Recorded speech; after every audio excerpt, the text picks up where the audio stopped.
কত ফুল নাই ফুটেছে আর ছাদ বাগানে। এটা আমার বড় বোনের বাড়ি থেকে একটা ডাল এনে লাগিয়েছিলাম। গাছটার নাম জানি না, কেউ যদি জানেন বলবেন তো। আমি কোনোদিনই গাছটার নামই জানি না। এই গাছ কতগুলো ফুল ফুটেছে, আর এখান থেকেই এটা ডাল কেটে হয় তো, ডাল কেটে এখানে লাগিয়েছিলাম। এখানেও দেখছি হয়েছে, যা ফুলটা পড়ে গেল। আর এখানে পর্তুলিকা রয়েছে। এইগুলো পর্তুলিকাগুলো সব পায়রাই এসে খেয়ে যাচ্ছে। হ্যাঁ, এই যে সব পায়রাই এসে খেয়ে যাচ্ছে। এত পায়রা আসে না, পায়রা আর কাঠবেড়ালি। পর্তুলিকাগুলোকে এখানে লুকিয়ে রাখতে হয়েছে, নাইলে ওরা সব খেয়ে দিয়ে চলে যাবে। যে গাছগুলো লাগিয়েছি না পর্তুলিকার, এইভাবে রাখতে হয়েছে। আরও সব লুকিয়ে রেখেছি এই যে এখানে, এমনভাবে খেয়ে যাচ্ছে পুরো একবারে নষ্ট করে দিয়ে চলে যাচ্ছে। আজ অনেক ফুল ফুটেছে পর্তুলিকার। এগুলো সব নতুন চারা,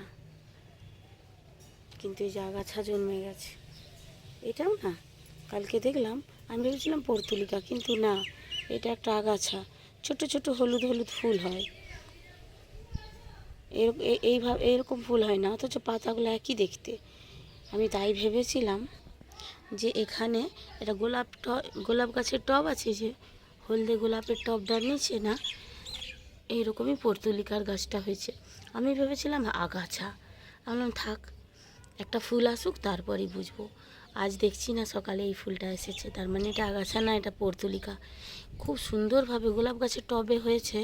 এত গ্রোথ কদিনের মধ্যে, 10-15 দিনের মধ্যে, 15-20 দিনের মধ্যে এরকমভাবে ছড়িয়ে গেছে একটা টবে পুরো। ওই জন্য আর পায়রা খেতে পাচ্ছে না, আমি এদেরকে দিয়ে লুকিয়ে রেখেছি না, এই যে কাগজ ফুলগুলো দিয়ে আড়াল করে রেখেছি, ওই জন্য খেতে পাচ্ছে না। আর ছোট্ট কাগজ ফুলে আবার একটা ছোট্ট চারা, এরা ছোট চারা ফুল এসেছে, এই ছোট চারাটাতেও ফুল এসেছে, আর এটাতেও, এই ছোট চারাটাতেও ফুল আসছে কাগজ ফুলের। এগুলো সব হাতে চারা করা।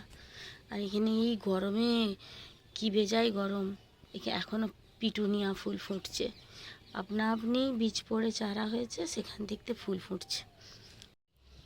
প্রচুর ফুল ফুটেছে, মানে আমার বাগানে এত ফুল খুব কমই ফোটে। ওইখানেও ফুটেছে, ওই পাশে যেতে পারবো না, লোকের বাড়ি আছে। আর ওই যে গাছটা, ওইটা কি গাছ, কাঠগোলাপ না কি বলে, বেশ খেয়াল নেই, নামটা ভুলে গেছি। ওটাতেও বেশ ফুল এসছে। ওটা শাশুড়ি একটা ডাল এনে লাগিয়েছিল, যে এটা কাঠগোলাপই তো বলে বোধ হয়। যাই হোক, গাছ ভালো লাগে, বেশি নাম জানি না। যেমন শাড়ি পরি, কি শাড়ির নাম অত জানি না আমি। দোকানে যে শাড়িটার নাম কি, শাড়িটার নাম কি বলতে পারি না। যেটা ভালো লাগে সেটা নিয়ে চলে আসি। বহুত ফুল ফুটেছে, কিছুক্ষণ পর সব নষ্ট হয়ে যাবে, তাও থাক। আমার তো পর্তুলিকার বীজ পড়ে কোনো দিন গাছ হয়নি, চারা লাগাতে হয়।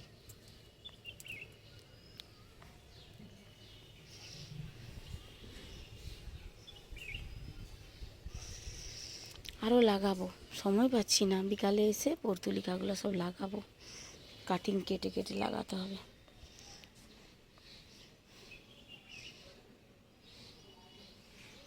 নয়নতারাগুলোও খুব ভালো লাগে, কোনো যত্ন নেই, তবুও এত সুন্দর হয়েছে। যত কেটে ফেলে দিচ্ছি তত বেশি হয়ে যাচ্ছে। বেশি নেই গাছ, খুবই ছোট ছাদটা তো, কিছু গাছ রেখেছি, তাতেই বাচ্চাদের বসার খেলার জায়গা নেই, গাছ রেখে দিয়ে জায়গা জড়া করে দিয়েছি। এই গাছটা আমার ছেলের স্কুলে পরিবেশ দিবসে চেয়েছিল, নিয়ে এসেছিলাম। এই গাছ দুটোরও আমি নাম জানি না, দোকানে যে জিজ্ঞেস করা হয়নি, ভাল লাগলো নিলাম, চলে এলাম। কমন গাছ ছাড়া বেশি গাছের নাম জানি না। এই ফুলগুলো বোনের গাছে যখন ফুটতো খুব ভালো লাগতো দেখে, এতগুলা ফুটবে ভাবিনি, খুব সুন্দর লাগছে। সবচেয়ে সুন্দরই তো পর্তুলিকা, এর চেয়ে সুন্দর ফুল আর কিছুই নেই।